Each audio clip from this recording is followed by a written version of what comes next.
today we are sitting here with a Mr. Kevin Tabbitt. Mr. Tabbitt, can you tell us how long you worked at camp for?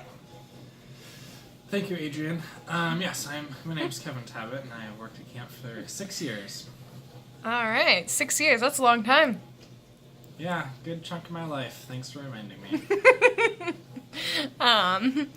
Can you tell us what a typical day in the life of a camp counselor looks like?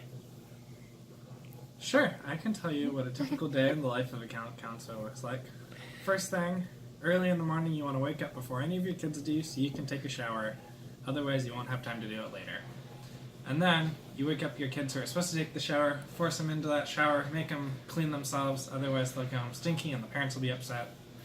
Then you get the rest of the kids ready for breakfast, which usually means they need to wear not the shirt they had on the day before and a clean pair of socks. Because you don't want management at camp to notice dirty kids going to breakfast. It's not a good sign.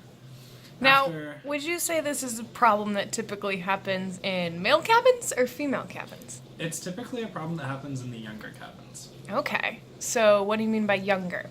Well, I say around the age of 12, campers kind of realize that they start to smell and to wear clean clothes because they want to impress the ladies or gentlemen of the opposite cabin section. But before that, they don't really think too much for themselves, so especially those like 6-year-olds, they will just go to breakfast and whatever they're sleeping in. So you got to be pretty diligent to keep them on their toes and make sure they're wearing clean clothes. All right, go on. What's the rest of the day look like after breakfast? So after breakfast, there's a activity period called cabin rec, and that is a designated time where you can go with your cabin and do some activity around camp. So that could be swimming, or go playing kickball, or writing love letters to other cabins. Pretty much anything you can do as long as it's signed off on. After cabin rec, you have what's called individual recreation. It's kind of like where campers sign up for classes at the beginning of the week, and they will go and do those classes before lunch. And then we'd go and have lunch, and then after lunch they do their second period of those classes. So a second set of classes, they do that after lunch.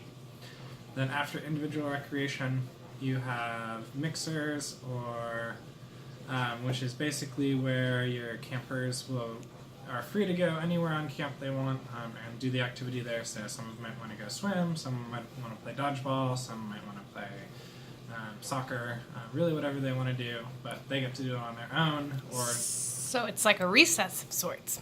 Yeah, pretty much exactly like a recess. Okay. And after that is dinner. Typically after dinner there will be some sort of all-camp activity, so that could be a campfire where you sing songs and do skits, or it could be like all-camp capture the flag over the entire area of the camp, or some other game like that.